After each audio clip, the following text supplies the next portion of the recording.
Rádio Rio de Janeiro, a emissora da fraternidade, passa a apresentar Luz na Penumbra, programa que leva ao seu coração a mensagem da doutrina espírita.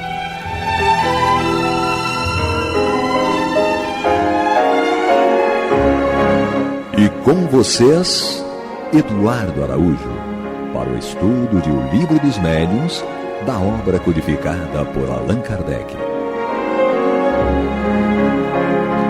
Olá, prezados amigos da Rádio Rio de Janeiro, sejam todos muito bem-vindos. Estamos entrando no ar com o programa Luz na Penumbra, com o estudo de O Livro dos Médiuns de Allan Kardec, com ele, Paulo Renato. Eu tô caindo da escada, Paulo Renato. E Maria de Fátima Miranda. Que Deus te ampare. Deus me ampare, pronto, voltei. Que Jesus nos conduza, é o peso. E a Miranda gostou, ela gosta. Falou que é o peso. Afundou a cadeira. Da outra vez eu me engasguei, ela gostou. Hoje eu caí da cadeira, ela gostou não, também. Não caiu, afundou. Só afundei, né? Eduardo balança, mas não cai, né? Graças a Deus. Como dizia Rabelo Silva, as almas viris vergastam, mas não quebram. É isso aí. E vamos nós aqui dando sequência, mas estamos aqui, né, estudando o Livro dos Médiuns de Allan Kardec, na sua segunda parte, capítulo 2, que trata das manifestações físicas das mesas girantes. Hoje, iniciando aí o item 61, onde Allan Kardec vai explicar como é que acontecia esse fenômeno das mesas girantes. Eu vou pedir a Maria de Fátima Miranda para dar uma lida aí para mim. É o item 61. Tá, é porque eu marquei aqui, mas não dei baixo no parágrafo. Para que o fenômeno se produza, faz-se mister a intervenção de uma ou muitas pessoas dotadas de especial aptidão, que se designam pelo nome de médiuns. O número de cooperadores em nada influi, a não ser que entre eles se encontrem alguns médiuns ignorados. Quanto aos que não têm mediunidade, a presença desses nenhum resultado produz. Pode mesmo ser mais prejudicial do que útil pela disposição de espírito em que se achem. É que nesse caso aqui, a curiosidade de repente vai perturbar, não é? Aqueles que estão ali não têm mediunidade, mas estão na expectativa. Às vezes é uma expectativa negativa, perniciosa, sim, né?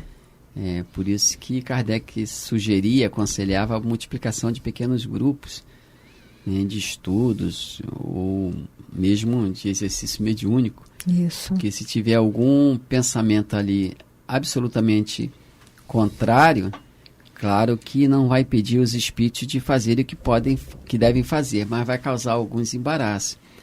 Eu lembro que o Chico Xavier, no primeiro Pinga Fogo, depois ele deu uma entrevista para uma pessoa lá, não foi imediatamente, mas em outra oportunidade, ele deu uma entrevista dizendo que naquele primeiro Pinga Fogo ele sentia um ar gelado vindo do seu lado direito, se eu não me engano. Quer dizer, era um dos entrevistadores, pelo que aparentava, numa posição absolutamente negativista. Sim, então estava emitindo aquelas ondas, digamos, ondas geladas que não causaram grandes prejuízos ao Chico, mas incomodou.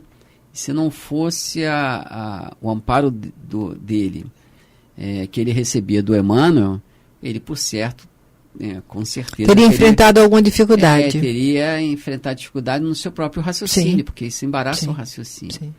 Então, quanto maior o número de pessoas, maior a possibilidade de dificuldades. A dispersão de ideias também. É por isso que Kardec colocava como condição para ser aceito, para assistir a reuniões na Sociedade Parisiense de Estudos Espíritas, era a indicação por parte de um dos sócios. Então, quando um dos sócios desejava que alguém presenciasse, participasse como observador da reunião, tinha lá nos critérios dele, na norma interna, que o diretor que convidou se tornava responsável pela conduta daquela pessoa ali. Não era nenhum elitismo. Às vezes a pessoa cria uns elitismos na casa espírita, no movimento espírita, que não deve existir, com base nesse exagero de interpretação do que Kardec fazia muito salutarmente. Mas ele precisava de um equilíbrio, de uma reunião equilibrada, e para isso um número maior de pessoas às vezes não ajuda, né? É interessante. Aí nós vamos encontrar o Chico fazendo reunião de acolhimento, atendimento a quem chegava, aquele correio fraterno, não é? Mas olha, na hora da psicografia das obras que seriam decisivas para a tarefa mediúnica dele, ele estava só. Não é? O Divaldo também, a Ivone. Imagina a dona Ivone recebendo, de alguma forma, naquela relação para Memórias de um Suicida. Não é isso? O próprio Allan Kardec, nós vimos isso no próprio livro Obras Póstumas, nós temos lá o Espírito de Verdade sugerindo Kardec que fizesse a revisão do livro com uma média especial, entre aspas, no isolamento, porque era a revisão do livro, com a senhorita Jafé, se eu não me engano, que era a menina mais velha, acho que tinha em torno de 17 anos à época. Então, nas coisas mais graves é preciso uma concentração maior. Uma certa solidão, né? É verdade, assim também é na vida. Assim, até para nosso aprendizado. Né? Porque se nós estivermos cercados de muito conforto, nós ficamos distraídos do aprendizado. Muita gente solicitando de um lado, solicitando de outro, e às vezes a gente não consegue a concentração que se faz adequada. Então é preciso, às vezes, também a gente se dar essa oportunidade, não do isolamento social, mas do isolamento temporário das influências. Sim. É preciso realmente que a gente resguarde esse tempo para nós. Às vezes a gente esquece disso, a gente fica naquela batida do dia a dia, dos compromissos, das preocupações, e esquece de reservar uma hora do dia, em algum dia da semana, para essas reflexões, para esse amadurecimento. Então, às vezes a gente fica nesse movimento, nesse corre-corre, sem grande amadurecimento espiritual. E proveito, Nós temos, de alguma maneira, uma cultura espírita, mas em termos de maturidade para lidar com as crises pela qual todos nós passamos, às vezes a gente se descobre tão frágil quanto o outro. E a gente fica a questionar, mas eu ensinei isso ao outro, como é que eu não estou sabendo lidar com essa situação? É porque não se deu esse tempo. E no Evangelho, no Antigo Testamento, a gente tem uma série de exemplos nesse sentido. É Saulo de Tarso indo lá para o deserto. Lembrando dele. Para refletir por 3 anos. É Jesus se recolhendo. 40 dias, menino, isso aí. Quer dizer, a gente esquece desses exemplos, né, desses bons conselhos. E a gente fica naquele atropelo do dia a dia, lembrando de todo mundo, esquecendo da gente mesmo. Pois é. O próprio Kardec, quando ele vai receber o livro o Evangelho segundo o Espiritismo, os espíritos recomendaram umas férias, quer dizer, daquela ambiência do cotidiano, onde ele ficasse mais destacado, até para que a influência dos benfeitores ali não sofresse dano. E ele disse que nem a esposa dele sabia onde ele estava, nem o que fazia. Né? Interessante isso, que a gente é uma coisa que a gente tem que lembrar. Dar tempo para nós também, né? Nós temos o direito também de ter um tempo só nosso. Vamos lá, Miranda. Continuando, o próximo parágrafo. Sob este aspecto, os médios gozam de maior ou menor poder, produzindo, por conseguinte, efeitos mais ou menos pronunciados. Muitas vezes, um poderoso médio produzirá sozinho mais do que 20 outros juntos. Lembramos do Chico há pouco, não é? Basta-lhes colocar as mãos na mesa para que, no mesmo instante, ela se mova, erga, revire, dê saltos e gire com violência. O Arigó. Oi? O Arigó. Pode falar. Não, fala aí. Porque é o filme, né? Que vai ser já foi lançado. O filme que já foi lançado, não é? Eu escutei o programa. É porque esse nosso estudo está mais adiantado, que ele é gravado, não é? Mas o filme sobre o Arigó que nós vimos, e é interessante, porque, olha, no momento em que Arigó estava encarnado, havia muita celeuma em torno dele. Primeiro, ele não era espírita. Ele era católico, com uma mediunidade daquele nível, não é? E nós vamos refletir. Quando o Chico esteve com ele, ele se ofereceu para curar o Chico. Chico, não é necessário, porque ele já sabia que a verdadeira cura era da alma. E aquele entrave físico era mais uma necessidade pessoal do Chico para minimizar outras coisas, né? Mas nós vamos observar que no caso do Arigó, eu fico imaginando o que é você ter uma mediunidade daquela, entendeu? E quando nós vamos ver a biografia dele, o Fritz se materializava na casa dele. Nós nos lembramos do Arigó, mas tinha o Peixotinho. Peixotinho. Olha, tem vídeos na internet, no YouTube, quem quiser procura lá, sobre Peixotinho. A filha dele, os filhos falando que o cotidiano da casa deles era algo fora do comum. Porque ela disse que às vezes ela estava no quarto meio chateada, Sheila se materializava do lado, sentava na cama e fazia tipo atendimento fraterno com ela. Você imagina, dentro da sua casa, tá? Sheila se materializava, você encontrar o doutor Bezerra materializado, e acontecia mesmo na casa, né? Agora, graças a Deus também, tudo tem uma razão de ser e num ambiente preparado. A dona Baby, a esposa do Peixotinho, era uma alma vigilante. Ela era muito rigorosa no tipo de conversa que se falava dentro de casa. Ela chegou a ter uma frase que ela colocava em cada cômodo, dizendo que Jesus era o anfitrião daquele lar e acompanhava silenciosamente cada palavra em cada refeição. Quer dizer, a vigilância permanente. Infelizmente, nós não temos esse tipo de conduta, né? Sabemos o que tem que ser feito, mas muitas vezes, para aquilo que tem que ser feito, precisa da anuência, concordância de muitos, porque a gente está sempre junto com muitos, né? Sim. E conviver com espíritos que de alguma forma se afine com a nossa maneira de ver e de sentir e de agir, muitas vezes é difícil arrumar participar de um grupo desse, né? Mesmo um grupo familiar, porque às vezes a pessoa até quer fazer isso, mas encontra essa ou aquela resistência num membro ou outro da família, né? E às vezes o lar se torna um ponto de discórdia, de desarmonia, que os benfeitores até frequentam, claro, mas não é aquele ambiente adequado para uma situação dessa aí do Peixotinho, né, do Arigó. Mas é interessante ver a vida desses médios, porque como se diz, quem vê de longe parece bom, né? Muita gente gostaria de ver os espíritos, que os espíritos se fizessem presentes por esse ou aquele fenômeno, mas a pessoa não considera ou não fazer sabe. A própria parte para que isso fosse real é difícil.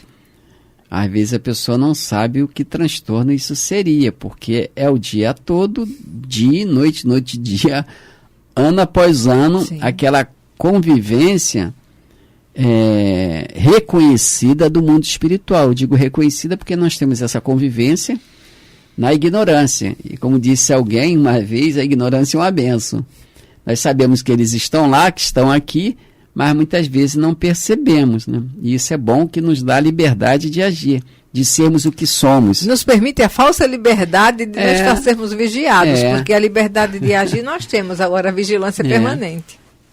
Essa ignorância nos permite ser o que somos, seja lá o que isso signifique. Mas vendo com alguma regularidade ou pressentindo a presença desse ou daquele espírito dentro de casa, de alguma forma é um fator inibidor. Sim. Né? Porque a pessoa não se sente à vontade. É como a gente com visita, a gente recebe bem e tal, mas não fica à vontade. Aquela naturalidade do lar, ela não existe naquele momento. Mas, de qualquer maneira, é uma questão que a gente pode pensar a respeito, como quando Paulo falava daquela nuvem de testemunhas, né? E vez por outra nós observamos essas visitas regulares na nossa vida, em nossas vidas, né? Dentro dos lares. Alguns espíritos que nos acompanham às vezes fazem questão de mostrar que estão ali presentes de um jeito ou de outro, e a gente tem que, dentro do limite da nossa possibilidade, nos mantermos com alguma vigilância, né, sobre os nossos pensamentos e atos. Mas um dia nós teremos um lar tão cristão quanto, porque nós seremos cristãos. O Paulo Renato está falando, eu estou lembrando da Nise, minha gatinha. Ela tem o hábito de ficar na pedra mármore do banheiro, e às vezes eu estou fazendo qualquer coisa, e ela toca no meu braço, então ela vem e morde. Eu não dou atenção, ela enfia o dente mesmo. Teve uma hora que eu falei, meu Deus, dá vontade de pegar ela e jogar ela no chão. Mas quem mandou você dar esse nome para ela? Já começou uma voz assim, discutindo comigo, brincando. Eu fiquei imaginando, quem será minha companhia nessa hora, observando a Nise me dar mordida. É que nós falávamos sobre o Arigó, o Peixotinho, do filme que foi lançado, né? De Arigó, aí a Miranda comentava a respeito do fenômeno que os dois, em que os dois estavam envolvidos e que eram a causa principal, né, na qualidade de médios. O filme foi lançado em setembro. Não sei se ele já estará disponível no streaming, né, através... Aí tem que pesquisar mesmo. Se depois do cinema ele foi disponibilizado por streaming aí na Netflix ou outros. Não sabemos ainda. Tem que verificar.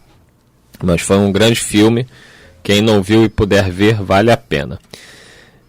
Continuando aí, Maria de Fátima Miranda. Lembrando que nós estamos aqui no programa Luz na Penumbra.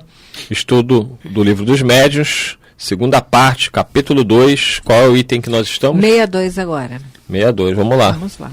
Nenhum indício há pelo qual se reconheça a existência da faculdade mediúnica. Só a experiência pode revelá-la. Quando numa reunião se quer experimentar, devemos todos, muito simplesmente, sentar-se ao derredor da mesa e colocar-lhe em cima espalmadas as mãos, sem pressão nem esforço muscular. A princípio, como se ignorassem as causas do fenômeno, recomendavam muitas precauções, que depois se verificou serem absolutamente inúteis. Tal, por exemplo, a alteração dos sexos. Tal também o contato entre os dedos mínimos das diferentes pessoas, de modo a formar uma cadeia ininterrupta. Esta última precaução parecia necessária quando se acreditava na ação de uma espécie de corrente elétrica. Depois, a experiência lhe mostrou a inutilidade. Quer comentar? Pode seguir. A única prescrição de rigor obrigatório é o recolhimento, absoluto silêncio e, sobretudo, a paciência com o efeito, caso o efeito se faça esperar. Pode acontecer que ele se produza em alguns minutos, como pode tardar meia ou uma hora. Isso depende da força mediúnica dos coparticipantes. Isso mostra, né, que muitas questões que nós temos até hoje são meras crendices nossas, né? Acreditava-se, e ainda muitas pessoas acreditam, né, que dar as mãos vai estabelecer uma corrente. O próprio Allan Kardec comenta aqui no Livro dos Médiuns que o fato de você estar de mãos dadas não quer dizer que o principal aconteça, né? Que os sentimentos estejam realmente entrelaçados. O ato simbólico de dar as mãos pode até fortalecer a confiança, né? O sentimento de união de um grupo, mas não necessariamente vai facilitar qualquer tipo de produção de fenômeno. Assim como eles acreditavam, e a experiência, né, como eles não conheciam exatamente como o fenômeno se processava, imaginava-se algumas coisas, né, alternar os sexos, talvez no sexo feminino o fenômeno se produzisse com mais facilidade do que no masculino. Eles ficavam buscando aí as explicações de como o fenômeno poderia ocorrer. Um maior número de pessoas reunidas poderia proporcionar com que a mesa se erguesse e se movimentasse com mais facilidade. Acreditava-se que sim, porém depois observou-se que, na verdade, bastava que um médium de efeito físico que tivesse um grande potencial de doação da energia, do fluido vital, esse sozinho poderia produzir o fenômeno, quando 20 que estivessem ali poderiam não necessariamente produzi-lo, não é isso, Paulo Renato? Porque Daniel Douglas Home. O Kardec cita muito o médium Daniel Douglas Home, né? É justamente que ele, por si só, oferecia, até onde se sabe, as condições fluídicas necessárias para que os benfeitores que cuidavam daquela tarefa pudessem promover os tais fenômenos lá que a gente verifica no estudo. Mas nós temos também isso daí na questão de fenômenos físicos, propriamente falando. Mas nós temos lá na obra do André Luiz, a casa transitória, né, que ela vai se deslocar do local em que está e vai para outra região. E eles haviam tentado prestar auxílio a algumas regiões lá das sombras. Em alguns vales tinha muitos espíritos necessitados de amparo, mas que não conseguiam sair daquele vale, daquele abismo, porque eram vigiados e maltratados pelas entidades que coordenavam. Então, André Luiz, lá no final do livro, no final daquela atividade, de amparo àquelas entidades sofredoras, antes da casa transitória elevar voo, levantar voo, se deslocar no espaço. Ele verifica que uma série de entidades sofredoras se deslocavam na direção da casa transitória de mãos dadas. E quando ultrapassavam a linha de defesa magnética da casa transitória, elas soltavam as mãos umas das outras e caíam. Então o instrutor faz observação a esse respeito. Elas por elas mesmas não teriam conseguido, mas unidas, digamos assim, pelo mesmo laço de afetividade, pelo mesmo desejo sincero de renovação espiritual, elas como que formaram uma corrente realmente de força, potencializando outras. Então elas conseguiram elevar-se acima daquela turba de malfeitores e foram na direção da casa transitória e conseguiram o amparo que desejavam sinceramente. Então é interessante também considerar essa, porque aí é uma questão moral, digamos assim, né? Não é uma questão física propriamente dita, né? Então, nesse respeito, é possível sim que essa comunhão, né, esse reforço de energia facilite aquela prestação de serviço.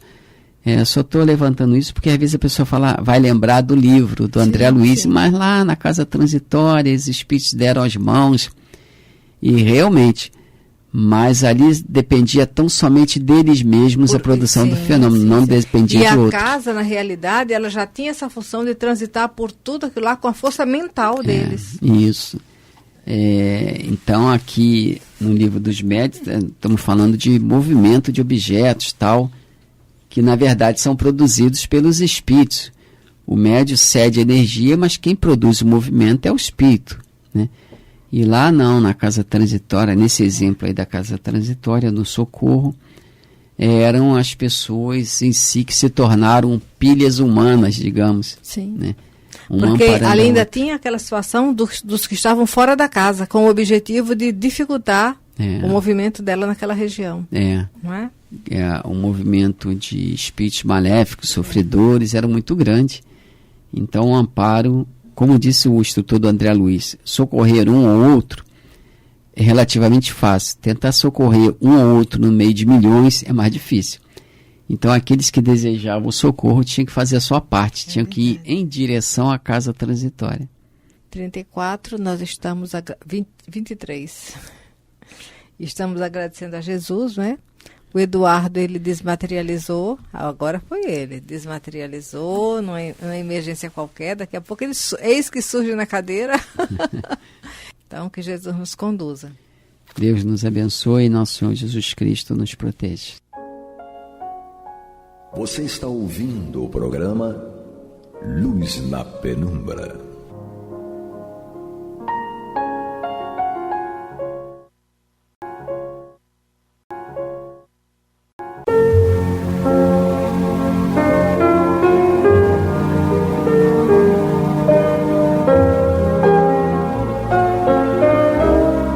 A Rádio Rio de Janeiro está levando ao seu lar e ao seu coração a mensagem consoladora da doutrina espírita, através do programa Luz na Penumbra. E agora com vocês, Amaury Santos e Astênio Oliveira, para comentar os textos da Revista Espírita de Allan Kardec no período de 1858 a 1868. Olá, meus amigos, meus irmãos. Estamos aqui mais uma vez. Eu, Amaury Santos e Astênio Evangelista de Oliveira. Que Jesus os abençoe. Astênio, sim, onde nós paramos? Nós estamos estudando a revista de maio de 1858. Então você já viu que até 1868 a gente ainda tem muitas encarnações. A gente tem que viver mais uns 50 anos, né? Muitas encarnações. Então, e aí na revista de maio de 1858 nós terminamos no último programa a teoria das manifestações físicas, né? Alguns artigos publicados por Allan Kardec a respeito da teoria das manifestações físicas. E hoje nós vamos começar com um assunto interessante, que é o espírito batedor de Bergzabern, né? Inclusive, de vez em quando a gente vê no próprio livro dos médiuns Kardec fazer referência a esse espírito batedor de Bergzabern. Hoje nós vamos ver que espírito batedor é esse. Obviamente que nós já temos informações suficientes para saber que não se trata de um espírito superior, né? Porque os fenômenos físicos eles são produzidos por espíritos inferiores, tá certo? Bom, então aqui tem um primeiro artigo, automaticamente existirá um segundo artigo sobre o espírito batedor de Bergzabern.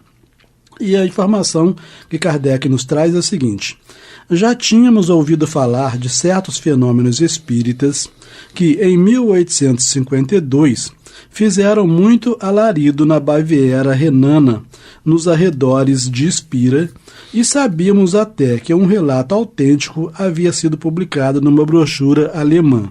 Então, só até chamar a atenção, né, porque tem muita gente que acha que os fenômenos espíritas só começaram a aparecer a partir do Livro dos Espíritos, muito pelo contrário, né?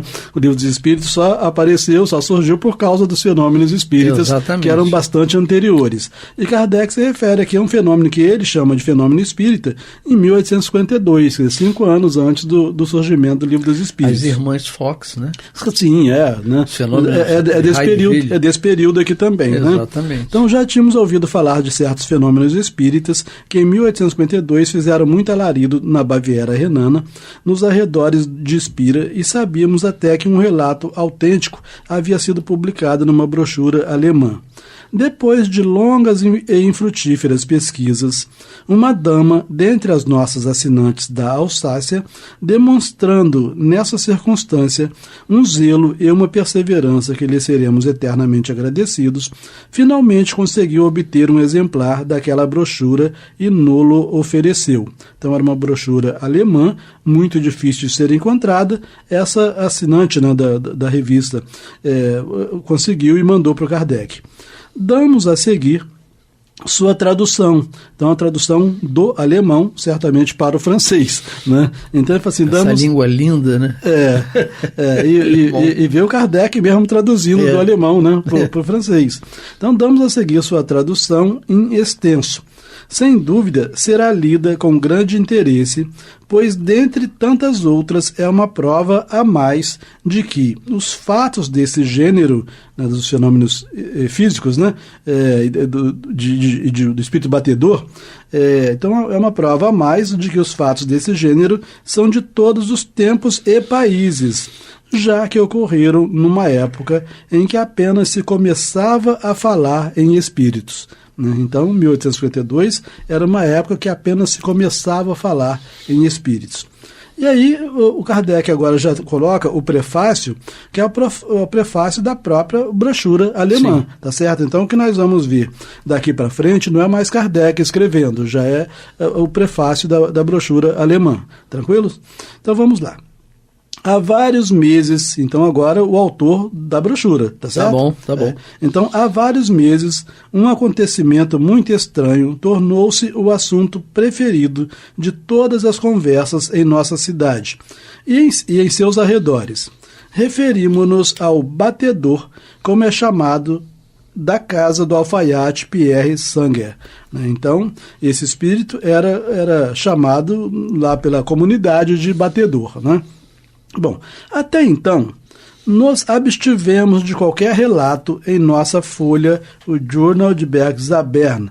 Então, esse autor dessa brochura alemã, ele era redator desse jornal de Bergzabern, mas ele não tinha publicado nada... Jornal alemão. Jornal alemão. E ele não tinha publicado nada a respeito do tema no jornal, né? Então, ele publicou essa brochura sem ter publicado nada no jornal. Então, ele falou assim, até então nos abstivemos de qualquer relato em nossa folha, o jornal de Bergzabern, sobre as manifestações que se produziram nessa casa desde o dia 1º de janeiro de 1852. Como, porém, chamaram a atenção geral, a tal ponto que as autoridades se sentiram no dever de pedir ao Dr. Beutner uma explicação. Certamente era um cientista da época, né? Sim. Pediram ao Dr. Beutner uma explicação a esse respeito, chegando o Dr. Jipping de Spira a dirigir-se ao local para observar os fatos. Não podemos nos furtar por mais tempo ao dever de dar-lhes publicidade. Então ele fala assim, uma vez que já as autoridades já foram envolvidas, não é só mais fofoca, Sim. que cientistas já foram envolvidos, então agora eu não posso deixar de dar publicidade, né? Era obrigação dele dar publicidade, né? Bom, não esperem nossos leitores uma apreciação nossa, quer dizer, uma análise, era assunto que ele não conhecia, né? Então não ia analisar. Então não esperem nossos leitores uma apreciação nossa sobre a questão, pois nos sentiríamos muito embaraçados. Ainda bem que ele era uma pessoa honesta, né? Porque tem gente que não conhece nada e quer dar opinião, né? Exatamente, é o que mais tem. Então vamos lá.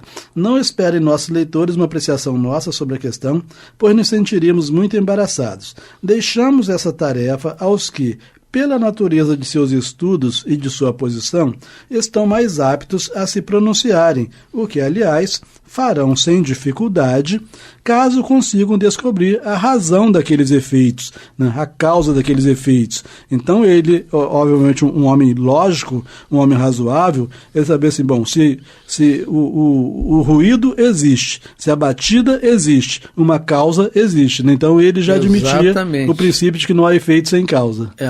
Isso, né? Aí, muito bem colocado. Toda causa tem um efeito. Sim.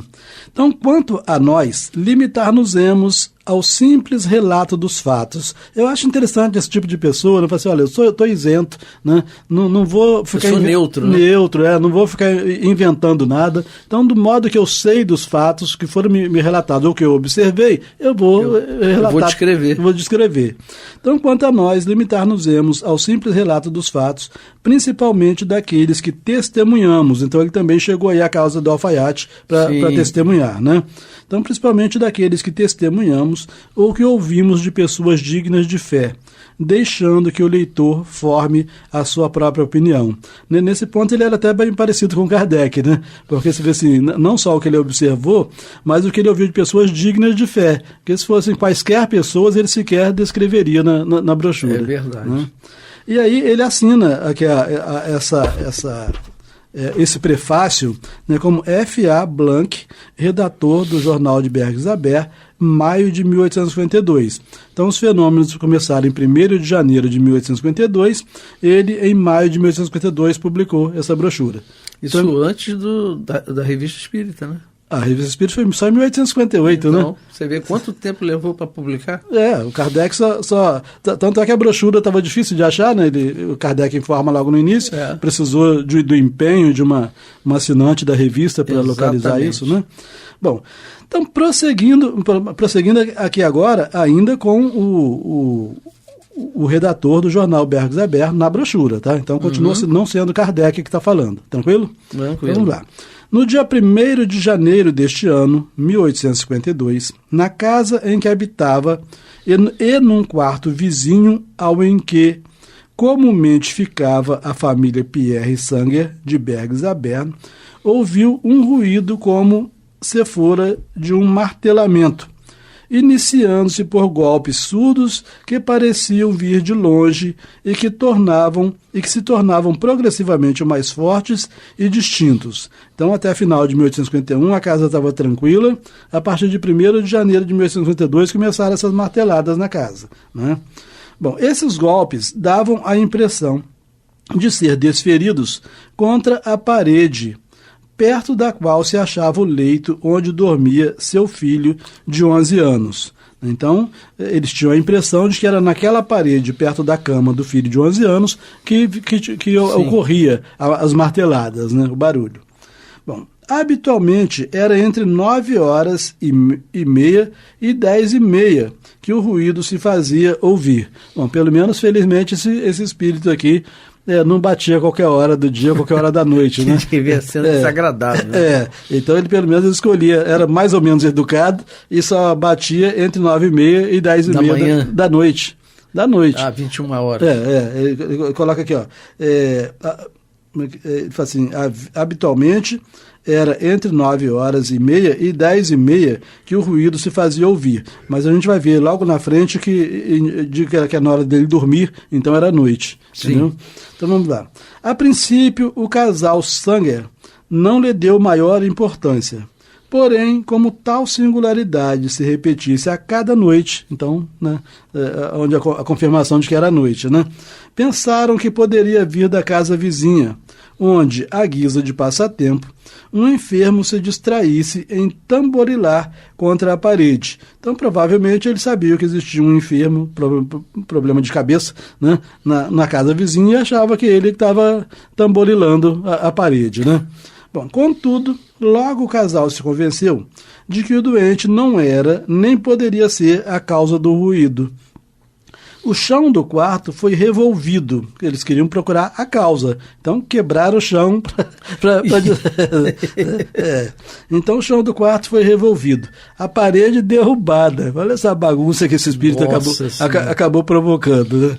A parede derrubada, mas sem qualquer resultado. E muito provavelmente, isso, não foi nem iniciativa da família revolver o chão do quarto, derrubar a parede. Como as autoridades estavam envolvidas, precisando descobrir a causa, né? Então saiu quebrando tudo. Saiu quebrando tudo. Até porque muita gente devia pensar que era o próprio dono da casa que tinha armado alguma coisa, colocado uma fiação. Primeiro tem a desconfiança. Isso, né? Que é uma brincadeira. Aí quebra tudo para poder ver que, se alguém montou alguma coisa, vamos desmontar. Né? Então, o leito foi removido para o lado oposto do quarto e, então, coisa admirável. O ruído passou a ser ouvido desse lado. Tão logo o menino dormia. Então eles quebraram um lado todo, passaram a cama para o outro lado, o barulho passou para o outro lado. Quer dizer, onde estava o menino, estava o barulho. Então olha só, tem um menino. Esse menino de 11 anos, ele é a causa de tudo. Né? Entendeu? Então vamos lá. Estava muito claro que, de alguma forma, a criança tomava parte na manifestação daquele ruído. Então, por que estava claro? Porque para onde ele ia, o ruído ia também. Tá certo? Como as pesquisas da polícia nada descobriram, então, falei assim, a quebradura deve ter sido iniciativa das autoridades, né? Assim, como as pesquisas da polícia nada descobriram, começou-se a pensar que o fenômeno pudesse ser atribuído a uma doença do garoto. Então, obviamente, aqui já deve ter entrado esse doutor fulano aí que foi lá visitar, né? Porque sempre quer mostrar que é um problema nervoso, né? Não quer admitir, neurológico. Não quer admitir que a causa esteja fora da pessoa de jeito nenhum, né? Então, começou-se a pensar que o fenômeno pudesse ser atribuído a uma doença do garoto ou a uma particularidade de sua conformação. Contudo, nada até agora veio a confirmar essa hipótese. É ainda um enigma para os médicos, né? Então os médicos alegaram... Materialistas, né? Materialistas. Naquela época os médicos ainda eram materialistas. Isso, Então precisava de uma causa física. Física. Então era o pobre organismo do garoto que estava provocando aquilo. Isso. É lamentável, né? Bom, com o passar do tempo, a coisa não fez senão desenvolver-se. O ruído se prolongou além de 1 hora. Você lembra que no início era de 9h30 às 10h30, normalmente, né? Então, além de 1 hora. E as batidas tinham mais força, então incomodavam mais, eram mais fortes. A criança foi trocada de quarto e de leito, mas o batedor se manifestou nesse outro quarto, sob a cama, na cama e na parede. As batidas não eram idênticas. Ora eram fortes, ora fracas e isoladas, ora, enfim, sucedendo-se rapidamente e seguindo o ritmo das marchas militares e dos bailados. Olha, já temos pistas. Sim, porque aí o alfaiate ali, se ele tivesse montado alguma coisa, ele teria que ser um cara espetacular, né? Para conseguir variar tanto os ruídos, as batidas, né? Não tinha tanta tecnologia. Isso, Bom, o garoto ocupava desde alguns dias o quarto acima mencionado, quando notaram durante o sono que ele emitia palavras curtas e incoerentes. Então o garoto dormindo falava, né? Logo se tornaram mais distintas e mais inteligíveis. Dir-se-ia que a criança conversava com outra pessoa sobre a qual tinha autoridade. Então, essa criança dormia, começava a falar sozinha no sentido de que não estava falando com ninguém da casa, Sim. mas ele estava falando com esse espírito e demonstrava que ele tinha autoridade sobre o espírito. Não era o espírito que determinava a ele o que fazer, ele é que determinava ao espírito o que fazer, né? Bom, entre os fatos que diariamente se produziam, o autor desta brochura narrará um, do qual foi testemunha, né? Então, esse fato que ele está narrando aqui, ele estava na casa e observou. Achava-se a criança no leito, deitada sobre o lado esquerdo. Tão logo pegou no sono, os golpes começaram. Então, só começava quando ele saía do corpo, né? Quando ele cochilava, quando ele dormia, né? Então, tão logo pegou no sono, os golpes começaram, pondo-se ela a falar assim, ela, a criança, né? A falar assim, tu bate uma marcha, né? Como dando ordem para o espírito. Sim. Tu bate uma marcha. E o batedor batia uma marcha que se assemelhava bastante a uma marcha da Bavária. A ordem de alto, que é uma ordem militar, né? Sim. A ordem de alto, dada pela criança, o batedor parou. Então a criança ordenou, bate 3, 6, 9 vezes, e o batedor executou a ordem. Então o batedor é bem obediente, né? Há uma nova ordem de bater 19 golpes, e nisso esse jornalista estava lá presenciando, sim. né? Há uma nova ordem de bater 19 golpes, 20 pancadas fizeram-se ouvir. Completamente adormecida, a criança disse, não está certo, são 20 golpes. Então, quer dizer, ele pediu 19, ele bateu 20, e a criança corrigiu, não está certo, eu pedi 19. Né? Agora, é interessante, porque é muito comum, nós acordados, por exemplo, teríamos alguma dificuldade de contar, se fosse batida uma rápida, de contar quantas batidas foram dadas. Mas o garoto dormindo sabia exatamente que ao invés de 19 foram 20 golpes, né? Você vê, quando a gente está fora do corpo, a gente aumenta muito a capacidade da gente. E amplifica, né? Isso. Essa capacidade. É do espírito. Sim. Então, a gente sabe que amplifica. Então, assim, completamente adormecida, a criança disse, não está certo, são 20 golpes. E logo, 19 golpes foram contados. Então, ele já tinha batido 20. Como o garoto disse que não está certo, ele tinha pedido só 19, ele bateu 19. Em seguida, o menino ordenou 30 golpes. Esse menino era chato também, né? Ouviram-se 30 batidas. 100 golpes. Né? Poxa. O menino falou, quem né? quer dormir, né? 100 golpes. Não se pôde contar senão até 40. Quer dizer, as pessoas estavam ali... Perderam a contagem. Isso, perderam a contagem, né?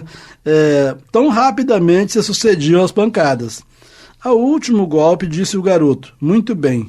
Então, quer dizer, o garoto acompanhou isso aí. Você vê como é que é interessante, né? Muito bem, agora 110. aí já era castigo, né? Agora 110. Aqui só se pôde contar cerca de 50 pancadas, quer dizer, até 50. Depois disso, se perderam.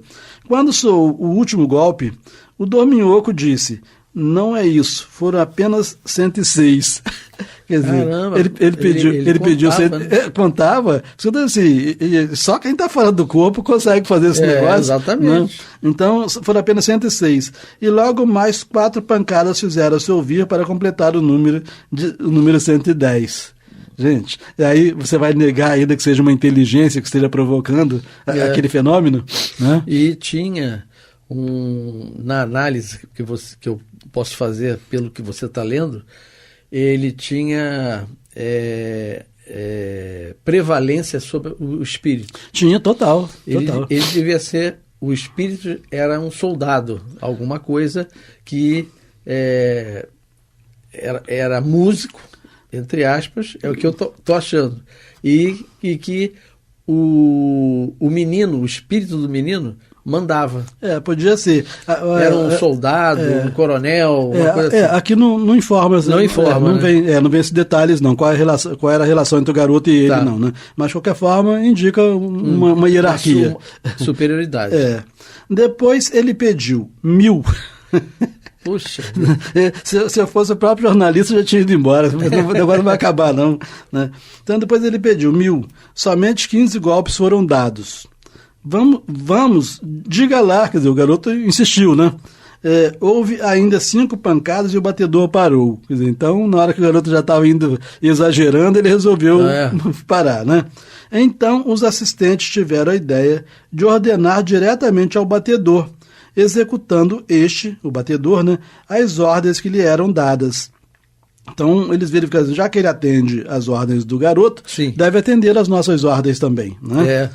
Bom, ele se calou à ordem de alto, silêncio, paz.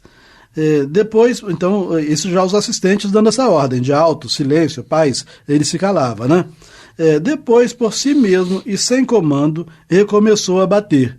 Então agora já sem ninguém pedir 50, não sei o que, ele já estava batendo por conta própria, né? Estava muito à vontade. Estava fazendo algazarra. Nosso tempo está acabando já, né, desse relato, né? A gente vai ter que continuar na próxima, mas deixa eu ir mais um pouquinho aqui, ainda temos um minutinho. Então depois, por si mesmo e sem comando, recomeçou a bater. Num canto do quarto, em voz baixa, um dos assistentes disse que queria ordenar apenas pelo pensamento 6 batidas. Então, em voz baixa, certamente falando para o seu vizinho, diz assim, olha, eu vou ordenar por pensamento, apenas por pensamento, 6 batidas. O experimentador postou-se diante do leito e não disse sequer uma palavra. Foram ouvidas as 6 pancadas. Então o espírito ouvia as ordens por pensamento também. Ainda por pensamento, foram comandados 4 golpes e os 4 golpes foram batidos. A mesma experiência foi tentada por outras pessoas, nem sempre com sucesso, então ele não obedecia a todo mundo. Logo a criança distendeu os membros, afastou o cobertor e se levantou. Quer dizer, os outros conseguiam dar as ordens, mas enquanto o garoto estava dormindo. Astênio? Acabou o nosso tempo. Nosso tempo Mas acabou. A gente vai continuar daqui a pouco, na próxima reunião. Eu estou curioso para saber quem é o batedor que não deixa ninguém dormir. Porque não é na sua casa. Meus amigos, que Deus os abençoe e que possamos continuar essa nossa pesquisa do Livro dos Espíritos, da Revista Espírita. Da Revista Espírita, de 1858. Muita paz.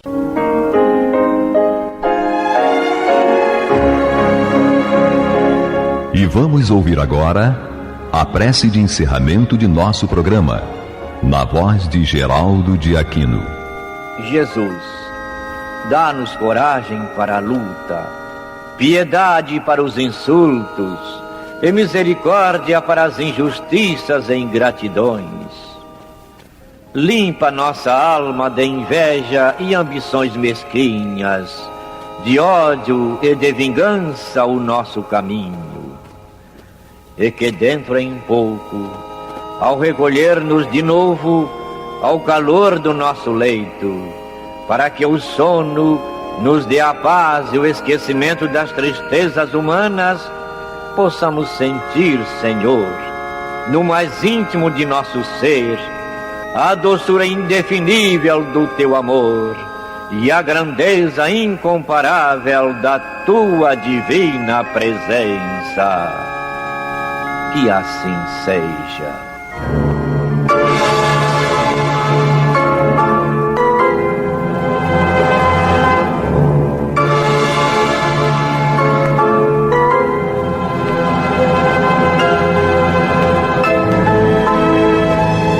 Acabamos de apresentar o programa Luz na Penumbra, que voltará a ser apresentado amanhã às 21 horas nesta emissora.